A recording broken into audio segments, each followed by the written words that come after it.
let's do attached fly stitch, stitch 11.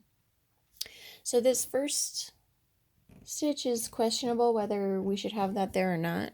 I'll skip it at first so we can see what it looks like without. It's really not going to make a huge difference. So fly stitch. So we're going to come up one of our arms, starting up near the top, our just top set of arms. Go down on the other side of the arm.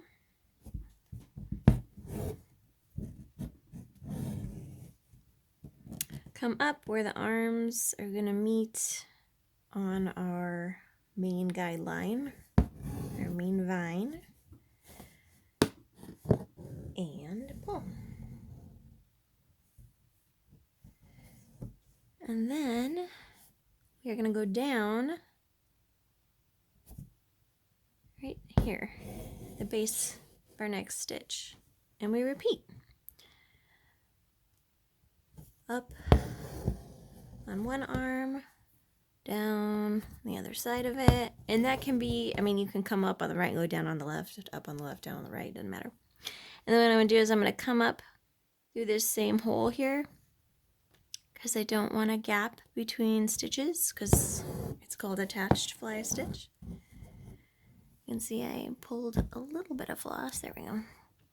So I'm pulling up a little bit to tighten it, and then pulling it down to place it where I want it. And see, if I anchor over here, it looks not quite how I want it. So I'm actually gonna anchor, no, excuse me, I'm gonna anchor here. I was just gonna have it be unattached fly stitch. There we go. And again.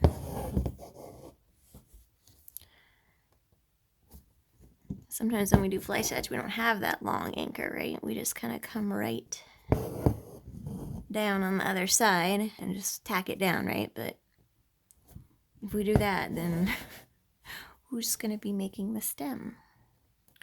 So I made some of these long and some of them short just to make it a little bit more interesting. But you can do this in a straight line. You can do it with perfectly equal length arms.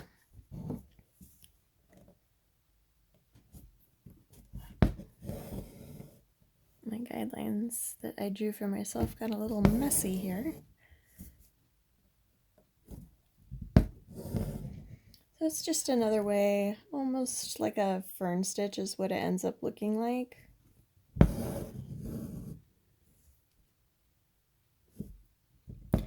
The smaller you have these, like the anchor part of the stitch, the shorter those are, the easier it's going to be to handle curves.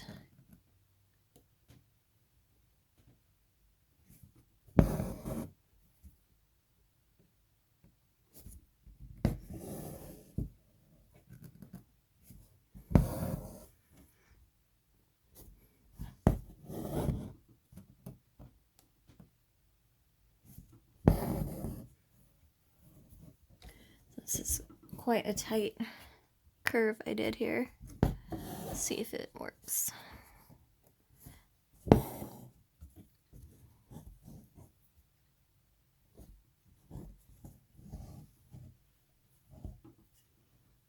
That red floss I just pulled through, it's not even connected to the hoop. I don't even know where it came from. I just pulled it off. Somehow I just grabbed it.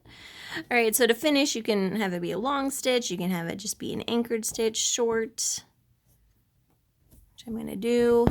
And you can see, you can have it look like this. Or if you want that initial stitch, you can just start that with a straight stitch at the very beginning. It's kind of up to you aesthetically whether you like it with that center stitch there or not. So that's it. Attached fly.